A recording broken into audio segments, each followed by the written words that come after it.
Hi, my name is Owen Megab and welcome to Hire Your Virtual Assistant, where we provide small business owners with exceptional virtual assistants. I also have a blog where I have small business owners come on the show and give their insight and expertise as to what they're doing, and hopefully share some new strategies and tips that you as a small business owner can take and make use of in your business. And today I'm interviewing Chris Kaplan from Chris & Company. They provide manufacturers with a sales force to help them sell their items to retailers in the Northeast. I sent out an email trying to find out from small business owners, what they're currently doing right now in this economy, that's making their business different, and how they staying successful. And Chris sent me an email that basically, hit the nail right on the head, which is small business owners need to be able to make the tough decisions. Basically, you need to be able to make the tough decisions for your business to keep your business going. And I felt, well, I should get Chris on the interview and interview him so that you guys can learn something from him. So I'll get back to you at the end of the interview, and I look forward to talking to you. Enjoy the interview. Bye.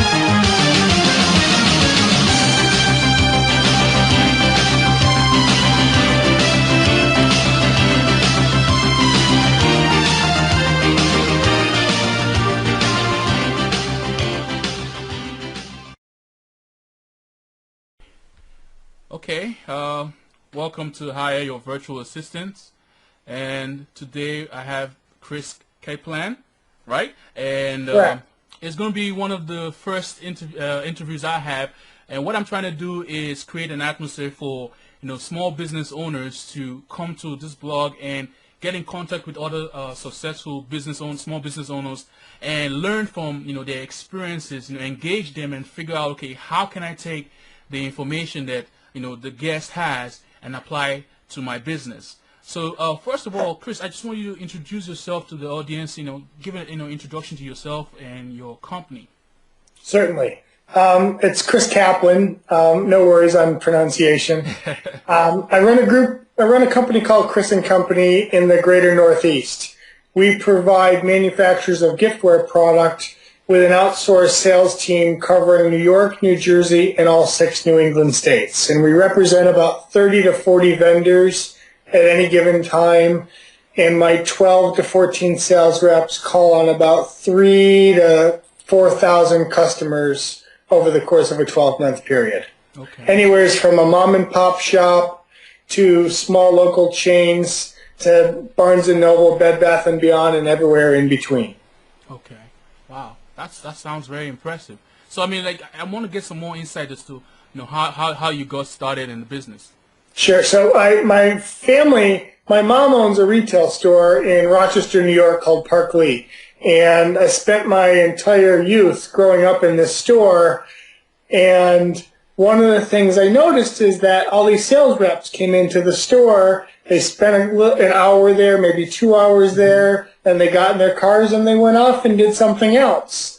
And while I liked the business of growing up in and around that retail environment in the gift world, I never really wanted to be inside 8 to 12 hours a day. Okay. I always wanted to be outside. And it seemed that being a rep would give me the opportunity to do that. So I started repping first, and then decided that I wanted to run my own company, picked up some of my own vendors, and started Chris & Company about 14 years ago out of upstate New York, and eventually moved to New England. Wow.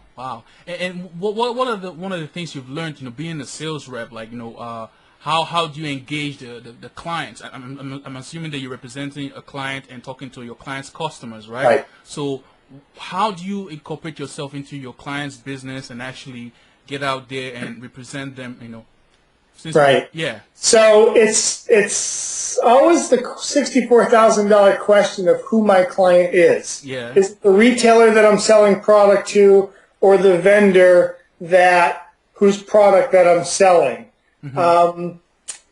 There's only one of those two that sends me a check, and that's the vendor.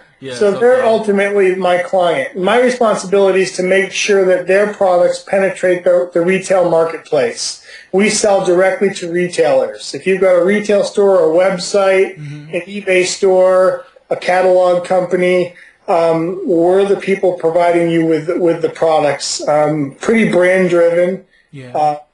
And our customers are those 4,000 retailers spread across the greater Northeast. Okay. We get to know them either by existing relationships that were with the vendors that we're currently working with, or through driving around Main Street America and knocking on the doors of every spa, of every gift shop, of every flower shop. Yeah. Name it, we're there. So you're doing a lot of networking. A little bit. I mean, if you call on one retail store on Main Street America, they're probably not going to tell you all of the other stores in town because they want to be the only ones that sell some of your better products. So networking becomes hard in the general networking terms. We have to work with other sales reps who sometimes see us as the enemy, but sometimes will let us know certain things that are happening in and around that retail world.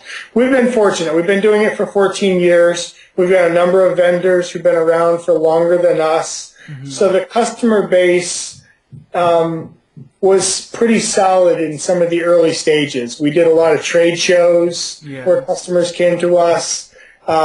We've done a lot of cold calling, done a lot of lead follow-up, and not that we've got all of our customers that we'll ever have, but we've got a pretty solid customer base that grows now at a relatively slow pace. Oh, wow. There's only a certain amount of retail stores out there. Yeah, and you said something that struck me. You said you work with other people that might consider you guys as the enemies or the competition. So how do you get around that? How do you come to a point where you can bring, okay, what's in it for you guys and what's in it for us and how we can work together? How do you present that to them?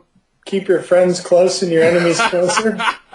That's a good answer.